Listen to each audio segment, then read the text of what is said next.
Hi students, I hope all are fine. So we have finished the second unit and we are now entering into the third unit. Okay, so for the previous classes we have done certain tasks, we had finished certain activities and so on. Now we are entering to a new unit, and the first chapter in this particular unit is Gentleman of Rio and Medio. Okay, so Rio and Medio is a place in Mexico. Okay, so Gentleman of Rio and Medio means here we are going to speak about a person. Okay, a person who is rather old. He is an old man. Okay, and in this particular chapter we'll see how this person is a well behaved person. Okay, how this old man is a well behaved person, that's what we are going to see in this chapter. So it is written by Juan A. Cedillo. Okay, Juan A. Cedillo. So we shall just see about him. Okay, the author was born in New Mexico. Okay, he worked as a lawyer and held public office. He wrote about Mexico and southwestern United States. The above story is based on an actual legal case. So this particular case, as it is said, he was a lawyer. Okay, in his term he came across a case. Okay, and this particular case is something which is a which is based on an actual case. Means actual case means it is a happened story. So we shall just see what is the case about, who is this gentleman and all. Okay, so before that we shall just read this, and that is, imagine. Okay, imagine that your grandfather owns a small piece of land, abundant with fruit yielding trees. Okay, your grandfather is holding, okay, he is owning a small piece of land which is abundant with fruit growing or fruit yielding trees. Okay, it is inherited from his ancestors. So okay, his forefathers had given him this particular land which he holds. Then your father intends to sell it. Okay, since your grandfather has a plot, has a place where there are so many fruit yielding trees and which has been given to him by his ancestors. Okay, and your father is intending to sell that particular plot. Okay, what would be the reaction of your grandfather? What can I think about it? Then complete the dialogue between your father and your grandfather. So you can just go through this and you can see a small what would have happened, what happened while when they are conversing with regard to this particular situation. Okay, then see, now we shall just enter into the chapter. Okay, you have the chapter here, and there are certain new words here to the down. Okay, that is for you to go through. This these are new words for you to uh, go through as you read the chapter. Okay, so we shall just start reading the chapter. It took months of negotiation to come to an understanding with the old man. He was in no hurry. What he had the most of was time. He lived up in Rio and Medio, where his people had been for hundreds of years. He tilled the same land they had tilled. His house was small and wretched, but quaint. The little creek ran through his land. His orchard was nailed and beautiful. So now we are speaking about an old man. Okay, he holds a land which had been given to him by his ancestors, and there were certain people trying to get this land by giving money. Okay, Rio. Now we have certain words here, new words. Okay, Rio and Medio means a place in Santa Fe country, New Mexico, United States. Then Negotiation means official discussion. Wretched means unpleasant, quaint, unusual, and attractive, especially in an old fashioned way. Creek, a small narrow stream on or river. Orchard, a piece of land in which fruit trees are grown. Nailed. Nailed means a branch of tree with twisted hard lumps. Okay. Then the day of the sale he came into the office. His coat was old, green and faded. I thought of Senator Catron, who has been such a power with these people up there in the mountains. Perhaps it was one of his old Prince Alberts. He wore gloves. They were old and torn, and his fingertips showed through them. He carried a cane, but it was only the skeleton of a worn out umbrella. Behind him walked one of his innumerable kin, a dark young man with eyes like a gazelle.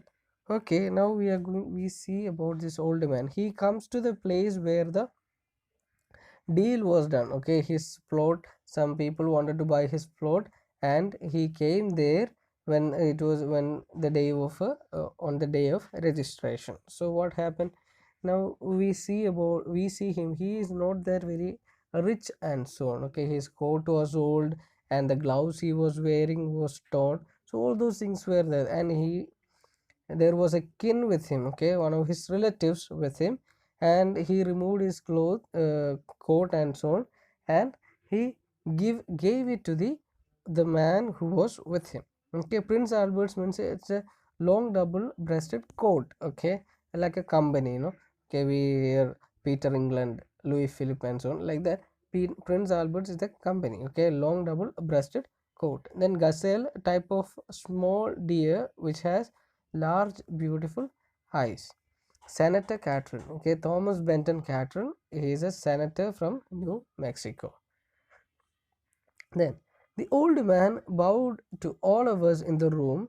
Then he removed his hat and gloves slowly and carefully. Chaplin once did that in a picture in a bank. He was a janitor. Then he handed his things to the boy who stood obediently behind the old man's chair. Okay, as soon as he reached the room, what happened? The old man removed his hat and his gloves, and he gave them to the boy who was with him. Okay, and that particular act reminded those persons who were in the room of Charlie Chaplin. Okay, Charlie Chaplin was acting in a movie, and where in that particular movie Charlie Chaplin was a janitor. Janitor means someone whose job is to look after a school or a large building. Okay, so his act reminded these people about Charlie Chaplin. Charlie Chaplin is an actor. Okay, he's a comedian. Then there was a great deal of conversation about Rain and his family. He was very proud of his large family. Finally, we go down to business. Yes, he would sell, as he had agreed, for $1,200 in cash. We would buy, and the money was ready. Don Anselmo, I said to him in Spanish, we have made a discovery.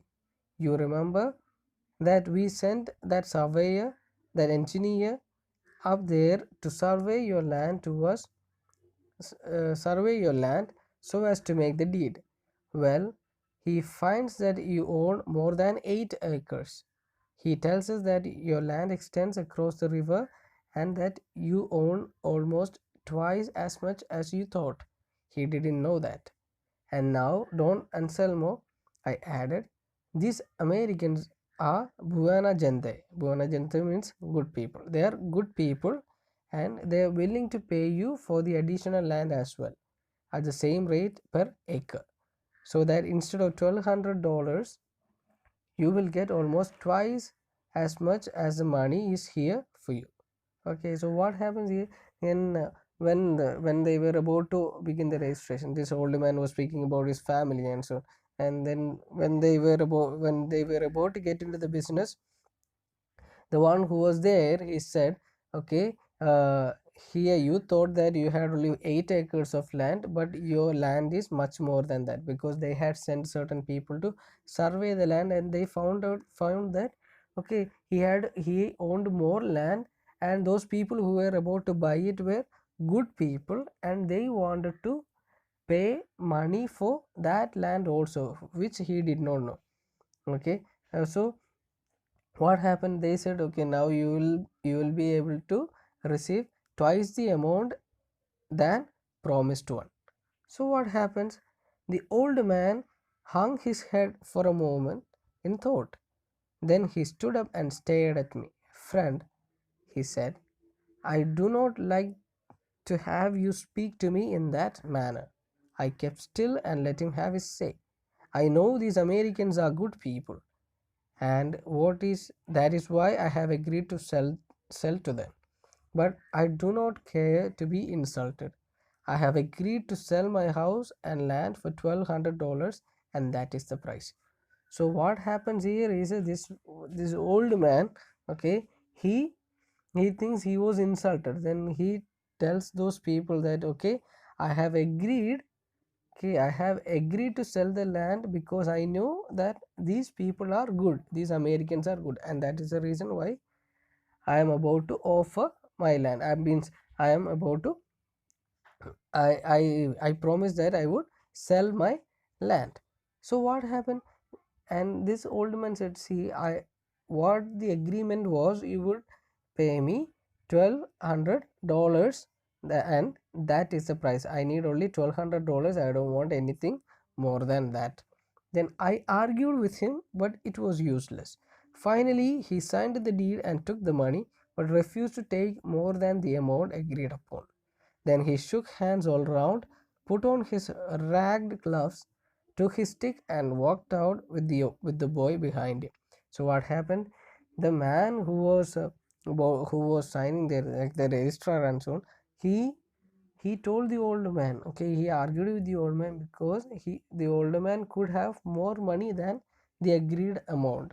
Okay, but he did not agree at all. The old man did not agree at all, and he signed the agreement, and he got the money, nothing more than what was agreed upon. Okay, the old man could have received twice the amount, but what happened, he refused, because the agreement was okay, he would receive $1,200, and he took only that, not anything more than that.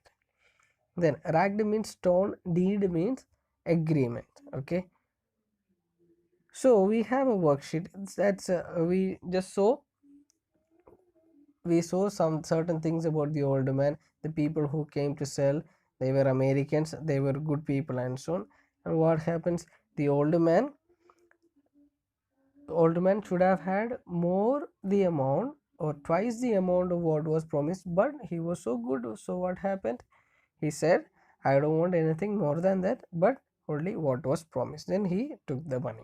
Okay, so here is a worksheet. This is mainly from the portion that we have learned. Okay, once you read this, you will understand. The old man was dash. Okay, you can fill in the blanks with the most appropriate word. Was he understanding, or was he quick? Was he unhurried, or was he witty? Okay, then do you think the ancestors of the old man lived in Rio and Medio? If you think, you write yes. If you don't think, write no. Then a word in line 4 of paragraph 1 suggests that the old man was a farmer. Okay, you have to pick that word. Then in paragraph 2, the words who and these refer to dash and dash respectively. So you find out which is that. Then look at the picture and okay, that one you can just leave it, because I'll show that picture in when we have the live session. So sixth one, the word innumerable kin means that the old man had a number of what? Children, trees in his orchard, relatives, or followers, or canes. Which is the correct one? Okay, which is the correct one? You have to choose that. Okay, I think that's enough for today. Thank you and bye.